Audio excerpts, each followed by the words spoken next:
Hi നമസ്കാരം. ഷൗക്കത്താണ് SS ട്രേഡിങ്ങിൽ നിന്ന്. കേരളത്തിലെ ബിസിനസ്സുകാരോട് ചോദിച്ചാൽ 70% ആളുകളും പറയുന്നത് ബിസിനസ്സിൻ്റെ ഗ്രാഫ് ദിനം പ്രതി എന്നോണം താഴോട്ട് പോയിക്കൊണ്ടിരിക്കുകയാണ്. ഓരോ ദിവസവും വളരെയധികം സ്ട്രഗിൾ ചെയ്തുകൊണ്ടാണ് മുന്നോട്ട് പോകുന്നത്. അടച്ചുപൂട്ടേണ്ട വക്കിലാണ്, പിടിച്ചു നിൽക്കാൻ കഴിയുന്നില്ല എന്നുള്ള അഭിപ്രായക്കാരാണ് 70% കച്ചവടക്കാരും. ബാക്കി വരുന്ന 30% ആളുകളിൽ 20% ആളുകൾ പ്രതീക്ഷ വെച്ച് പുലർത്തുന്നതാണ്. ഈ ക്രൈസിസ് എല്ലാം മാറി അടുത്ത മാസം അല്ലെങ്കിൽ അടുത്ത വർഷം ബിസിനസ് നന്നായിട്ട് ചെയ്യാൻ കഴിയും എന്ന് പ്രതീക്ഷിക്കുന്നവരാണ് അവർ വലിയ ബുദ്ധിമുട്ടൊന്നുമില്ലാതെ മുന്നോട്ട് പോയിക്കൊണ്ടിരിക്കുന്നു. വലിയ ഗ്രോത്ത് ഇല്ലെങ്കിലും ചെറുതായിട്ട് ബിസിനസ്സൊക്കെ ആയിട്ട് ഇങ്ങനെ പോകുന്നു. ബാക്കി വരുന്ന 10% ആളുകൾ നന്നായിട്ട് ബിസിനസ് ചെയ്യുന്നവരാണ്. അവരുടെ ഷോപ്പുകളിൽ കസ്റ്റമറുണ്ട്, നന്നായിട്ട് പർച്ചേസ് നടക്കുന്നുണ്ട്, പുതിയ അപ്ഡേഷൻ അവർ കൊണ്ടുവരുന്നു, പുതിയ ബ്രാഞ്ചുകൾ തുടങ്ങാൻ അവർ തയ്യാറെടുക്കുന്നു. അവർക്ക് മാത്രം നന്നായിട്ട് ബിസിനസ് പോകുന്നു. എന്തുകൊണ്ടാണ് ഈ വേരിയേഷൻ വരുന്നത്?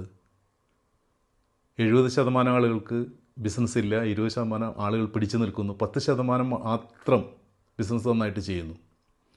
ഇതിനെപ്പറ്റി ഞാൻ 70% വരുന്ന ആളുകളോട് ചോദിച്ചപ്പോൾ അവർ പറഞ്ഞൊരു കാരണം, എല്ലാ ബിസിനസ്സും ഇപ്പോൾ ഓൺലൈനിലാണ് നടക്കുന്നത്.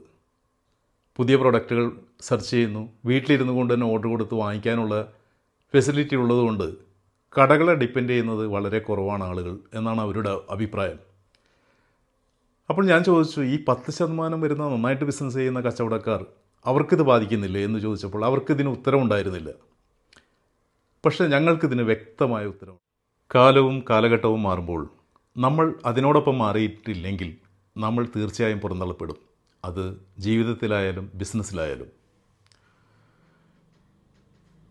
ഏറ്റവും വലിയ ഉദാഹരണം, ഞങ്ങളുടെ ചില പ്രൊഡക്റ്റുകളുടെ ഫോട്ടോസ് ചില സമയത്തൊക്കെ ഞങ്ങൾ ഇൻസ്റ്റാ പേജിലും ഫേസ്ബുക്ക് പേജിലൊക്കെ അപ്ലോഡ് ചെയ്യാറുണ്ട്.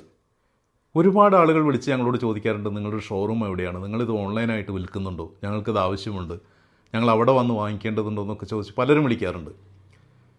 അപ്പോൾ ഇതിനെല്ലാം ഒരുപാട് ആളുകൾ ആവശ്യക്കാരുണ്ട്. പക്ഷേ ഷോപ്പുകൾ ഇതിൽ അവൈലബിൾ അല്ലാത്തതുകൊണ്ടാണ് അവർ ഓൺലൈനിനെ ആശ്രയിക്കുന്നത്. പല ഷോപ്പുകളിലും ആളുകൾ വന്ന് പ്രൊഡക്റ്റുകൾ നോക്കുന്നുണ്ടാവും. പക്ഷേ അവർക്ക് ഇഷ്ടപ്പെട്ട പ്രൊഡക്റ്റുകൾ ഇല്ലാണ്ടാവുമ്പോൾ അവരിറങ്ങിപ്പോവും. ഇവരോട് ചോദിക്കില്ല, ഈ കച്ചവടക്കാരോട് ചോദിക്കില്ല ഇതിനേക്കാൾ നല്ല ക്വാളിറ്റി ഉള്ളതുണ്ടോ അല്ലെങ്കിൽ പ്രീമിയം ക്വാളിറ്റി ഉണ്ടോ എന്നൊന്നും. അവരിവരെ വിഷമിപ്പിക്കേണ്ട എന്ന് കരുതിയിട്ട് ചോദിക്കാതെ പോയേക്കാം. അപ്പോൾ ഇവർ കച്ചവടം ഇല്ല എന്ന് പറഞ്ഞിട്ട് ഇരിക്കുന്നതാണ്. ഞങ്ങളുടെ പ്രൊഡക്റ്റ് വാങ്ങിക്കാനല്ല ഞാൻ ഈ പറയുന്നത്. നമ്മളെപ്പോഴും അപ്ഡേറ്റ് ആവണം, പുതിയ പുതിയ പ്രൊഡക്റ്റുകൾ വാങ്ങണം, അത് വിൽക്കാൻ വയ്ക്കണം. പഴയത് അവിടെ ഇരിക്കട്ടെ, അതും അതിൻ്റെ ഇടയിൽ ചിലപ്പോൾ പോയേക്കാം.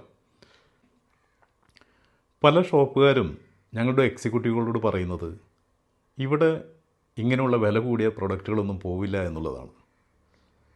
അവരുടെ ധാരണ വില കൂടിയ പ്രൊഡക്റ്റിന് ആളില്ല, താരതമ്യേന വില കുറഞ്ഞ പ്രൊഡക്റ്റുകൾക്കാണ് ഇഷ്ടംപോലെ ആളുകളെന്നാണ്.